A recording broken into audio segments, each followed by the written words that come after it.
അങ്ങനെ നമ്മളിതാ നമ്മുടെ ഡെസ്റ്റിനേഷനിലെത്തിയിരിക്കുകയാണ് guys. Rain forest heritage resort.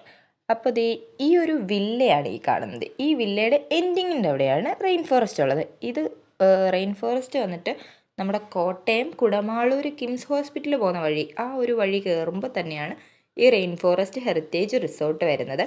ഇതൊരു ഹെറിറ്റേജ് റിസോർട്ടാണ്. അതുപോലെ തന്നെ നമുക്ക് ജസ്റ്റ് വിസിറ്റ് ചെയ്യാനും പറ്റും. റിസോർട്ടിൽ സ്റ്റേ ചെയ്യണമെന്നില്ല, അല്ലാണ്ട് തന്നെ വിസിറ്റ് ചെയ്യാൻ പറ്റിയ ഒരു പ്ലേസാണ്. നമുക്ക് ഈവനിങ് ടൈമിലൊക്കെ ജസ്റ്റ് ഫാമിലി ആയിട്ടോ ഫ്രണ്ട്സൊക്കെ ആയിട്ടോ വന്ന് ചില്ല് ചെയ്യാൻ പറ്റിയ ഒരു നൈസ് സ്പോട്ടാണ് റെയിൻ ഫോറസ്റ്റ്.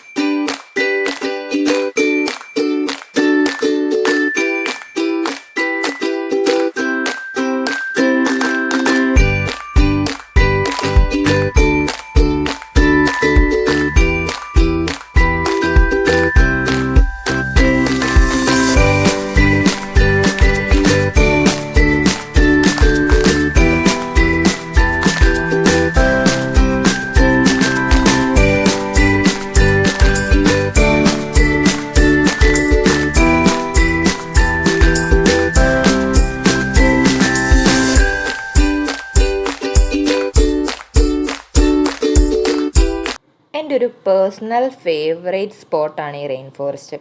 ഞാൻ ഫസ്റ്റ് ടൈം പോയപ്പോൾ ഇവിടെ റെയിൻ ഉണ്ടായിരുന്നു. കാരണം ഇവർ ആർട്ടിഫിഷ്യലി ക്രിയേറ്റ് ചെയ്ത് വെച്ചേക്കുന്ന റെയിനാണത്.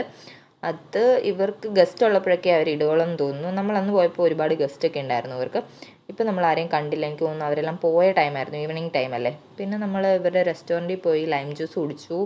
പിന്നെ കുറേ ഫോട്ടോസൊക്കെ എടുത്തു. നമുക്ക് മെയിൻ പരിപാടി ഫോട്ടോസ് ആൻഡ് വീഡിയോസാണ്. അപ്പോൾ നമ്മൾ കുറേ ഫോട്ടോയും വീഡിയോയും ഒക്കെ എടുത്തിട്ട് പിന്നെയും അവിടെ കുറേ സംഭവങ്ങൾ കാണാനുണ്ടായിരുന്നു.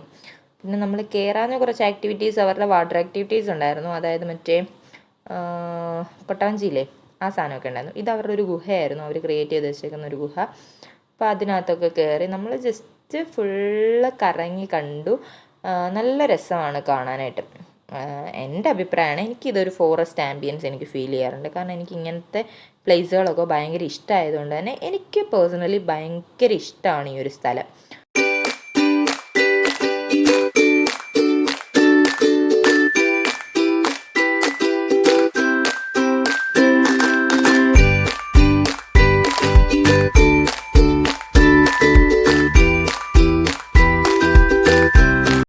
അപ്പോൾ എൻ്റെ ഇന്നത്തെ വീഡിയോ അതാണ്. റെയിൻ ഫോറസ്റ്റ് ആയിരുന്നു ഇന്നത്തെ വീഡിയോ. അപ്പോൾ എൻ്റെ വീഡിയോ ആദ്യമായിട്ട് കാണുന്നവരാണെങ്കിൽ എൻ്റെ ചാനൽ സബ്സ്ക്രൈബ് ചെയ്ത് വീഡിയോസൊക്കെ ഒന്ന് ലൈക്ക് ചെയ്യുക. എൻ്റെ നേരത്തെ വീഡിയോസൊക്കെ ഒന്ന് കാണുക.